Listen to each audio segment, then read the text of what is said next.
All right, Shalom. First and foremost, I'm going to start by giving all praises, honor, and glory to Yahweh, Bahashem, Yahushua, Bahashem, Rakakodash, the other apostles, to the elders of Great Millstone, who taught us it's not a through the spirit and inspiration of Yahweh, Shah. Much peace and love to all the brothers and Akim that's doing this work in truth and sincerity. Shalom. As you can see, the Washington Post, made this post probably like a week ago. But, I just seen this post today, or actually yesterday. Today is the 21st, and it was posted on the 12th. But as you can see, the title, hundreds of billions of locusts fueled by conflict and climate change. Yeah, that's what they think, or swarming East Africa. Okay, it says Borena Zone, Ethiopia. First, from a distance, it looks like blowing smoke, but as it nears, the swarm of locusts come into focus. Billions upon billions of them, thick as a blizzard, uncountable as raindrops, a jaw-dropping procession of the ravenous creatures of biblical infamy, flailing and flapping in the air, blocking out the sun like a bad omen, because it is a bad omen, man. This is just the beginning of things of what's to come, man. The Lord is smiting. He's smiting the earth with plagues, man, like he said he was going to do. The pests known and feared by the world's most ancient civilizations are invading southern Ethiopia and neighboring parts of Kenya in numbers not seen in generations.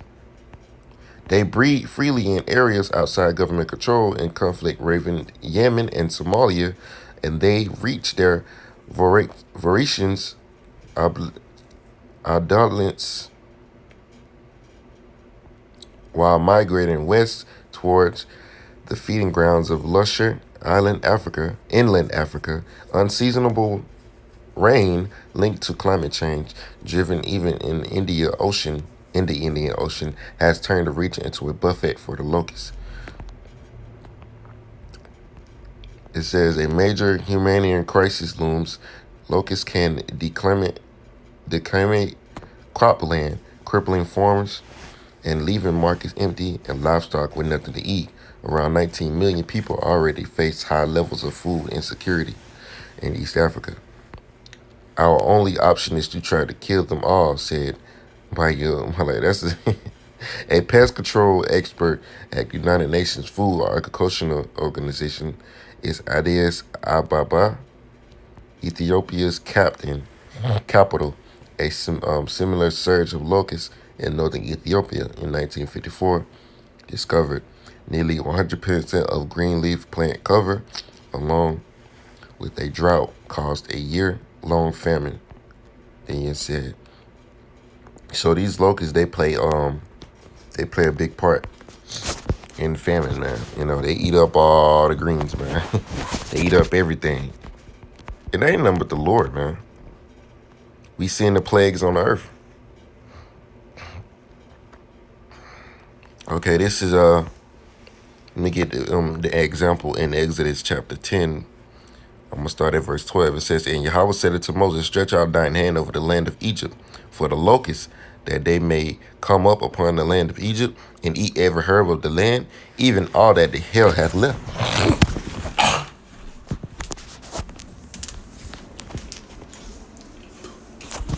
So this is what the Lord wanted to happen. He wanted the locusts to eat up all the greens and everything, so they won't have anything, so they won't have any food, And farmers make a lot of money off farming, man. And if you crippling a farmer, you're crippling the country, man. Because they produce a majority of the food. Verse 13, it says, "And Moses stretched forth." See, this is the Lord's algorithm, man, of taking down countries, man. The Lord knows how to break down kingdoms, man. He's the king. He says, "And Moses stretched forth his rod over the land of Egypt.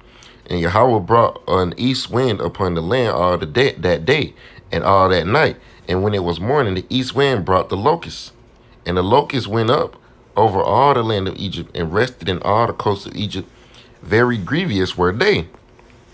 Before them there were no such locusts as they, neither after them such shall be. So it was so many locusts, man. It's never been nothing like that before, man. Neither is there going to be afterwards.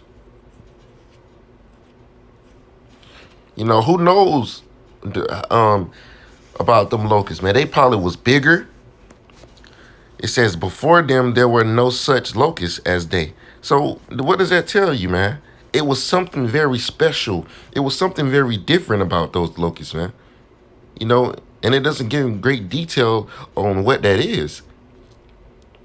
It says it's never been such like that.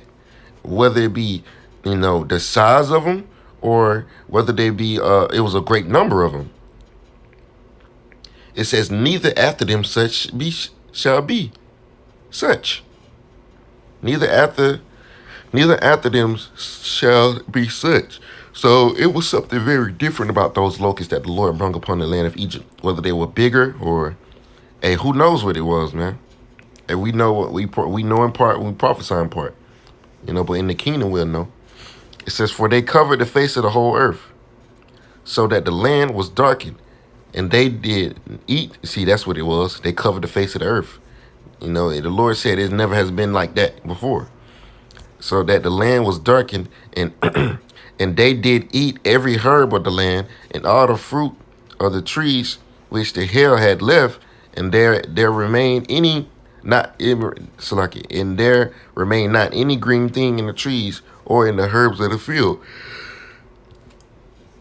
who are the land of Egypt. So you telling me the locusts came and ate up every damn thing, man? But see, if those Egyptians were smart, they would have ate the locusts. It says, then Pharaoh called for Moses and Aaron in haste, and he said, I have sinned against Yahweh your God and against you. Now therefore forgive, I pray thee, my sin only this once, and entreat Yahweh your God that he may take away from me this death only. Verse 18, and he went out from Pharaoh and entreated Yahweh, and Yahweh turned a mighty strong west wind, which took away the locusts and cast them into the Red Sea. There remained not one locust in all the coasts of Egypt. But you know, if the Egyptians were smart, instead of worrying about the locusts, all they had to do was eat the locusts.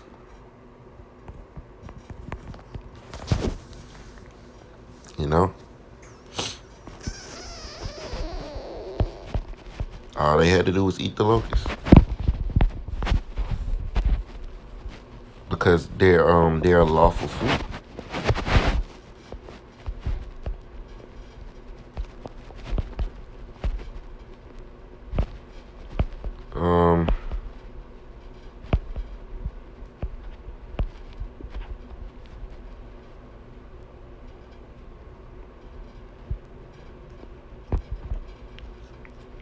This is Leviticus chapter 11, verse 21. It says, Yet these may ye eat of every flying, creeping thing that goeth upon all four, which have legs above their feet to leap withal upon the earth. Even these of them ye may eat, the locust after his kind, and the bald locust after his kind, and the beetle after his kind, and the grasshopper after his kind. So these are the things that we can eat. We can eat locusts. We can eat bald locusts. We can eat beetles. We can eat grasshoppers. So if the Egyptians were smart and they knew this, they wouldn't be worried about They wouldn't be worried about the locusts, man. You know, eating up all their crops. All they had to do was eat the locusts, because guess what? They're lawful. You can eat them. And that's something that you may have to remember in that day. You know, the Lord might send you locusts to eat, man. You know, that's why it behooves us not to worry about what we should eat in that day, because the Lord told us that he was going to feed us. How? We don't know. We have yet to find out. But we got to have faith in the Lord and believe that he going to do what he say he going to do. You know, not wavering, not doubting, man. Have faith in the Yahweh Shemel Shah. And that's good. Hey, Like it says, mustard seed, man. You know. Okay. Because I posted this in the chat this morning, man. This is Matthew 17:20. And Yahushua said unto them, because of your unbelief, for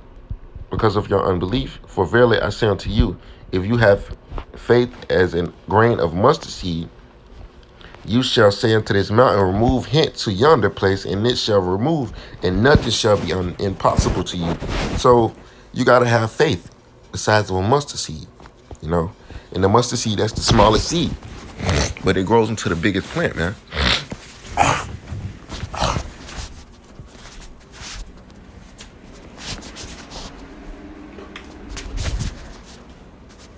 So if you had a faith of the size of mustard seed, then you can move mountains. You can do anything. Nothing can be impossible to you, man. You just got to believe.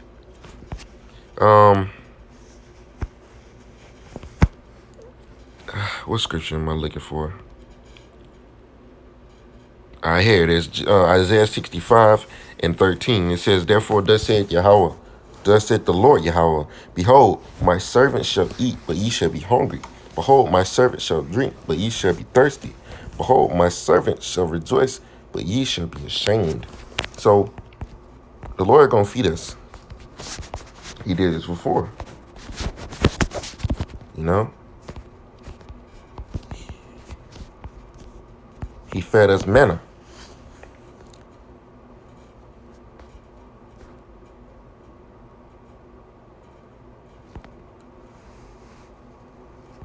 The Lord fed us manna, which is angel's bread, before.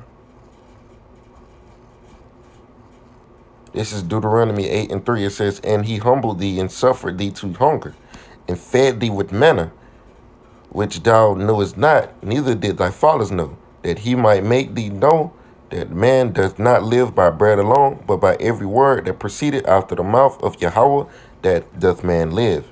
So that right there shows you that, you know, the Lord has fed us manna before. He has fed us angel's bread, you know. This is 2nd Esdras 1:19. It says, then had I pity upon you, your mornings, and gave you manna to eat. So ye did eat angel's bread. So the Lord can make it rain manna again, man. See, look, Psalms 78:24. And had rained down manna upon them to eat, and had given them of the corn of heaven.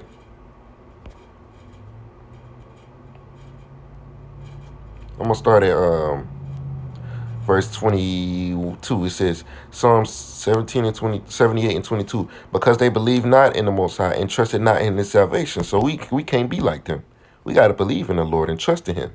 Though He had commanded the clouds from above and opened the doors of heaven, and He rained down manna upon them to eat, and He gave them of the corn of heaven. Man did eat angels' food. He sent them meat to the field, to the full. He caused an east wind to blow in the heaven, and by His power He brought it in the south wind. He rained flesh also upon them as dust, and feathered flowers like as the sand of the sea. And He let it fall in the midst of their camp round about their habitation. So they did eat and were filled, and were well filled. He gave them their own desire. They were not estranged from their lusts, but while their meat was yet in their mouths, the wrath of the Most High came upon them, and slew the fattest of them, and smote down the chosen men of Israel. For all they sinned still, and believed not for His wondrous works. So that was accounted as a sin, man. You know, you didn't believe in the Lord. You didn't believe. You know, you didn't have faith in the Lord. The Lord, you know, killed them for that, man. You know, because they was claiming they was hungry and shit, man. You know, so the Lord gave them something to eat, and then He killed their ass, man. Because you could have had some fucking faith, man. You should have had some integrity. You act like you can fucking suffer, and the Lord wanted to kill them off anyways. Therefore, their days did He consume in vanity, and their years in trouble. When He slew them, then they sought Him, And they returned and inquired earlier after the Most High. And they remembered that the Most High was their rock and their high and the Most High and the high God, their Redeemer. Nevertheless, they did flatter him with their mouth, and they lied unto him with their tongue, for their heart was not right with him, neither were they steadfast in his covenant. But he, being full of compassion, forgave their iniquity and destroyed them not. Yea, many a time turned his anger away, and he did not stir up his wrath. For he remembered that they were but flesh, a wind that passeth away and cometh not again.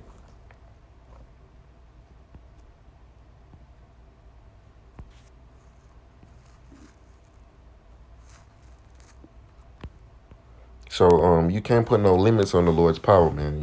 You got to believe in him, man. So I went into this lesson. It was all through the Spirit about the locusts, and then go to the law of the locusts, and you can eat the locusts. Just a little informational video, man, through the Spirit. I hope you brothers was edified with this lesson, man, because when it comes down to the nitty gritty, when shit hit the fan, man, brothers gonna be hungry. You know, brothers gonna be hungry, man, and the Lord is gonna feed us, man. That's what we got to believe. That's what we got to stand on, man. So we can't be like, these Israelites and the example in the scripture, man.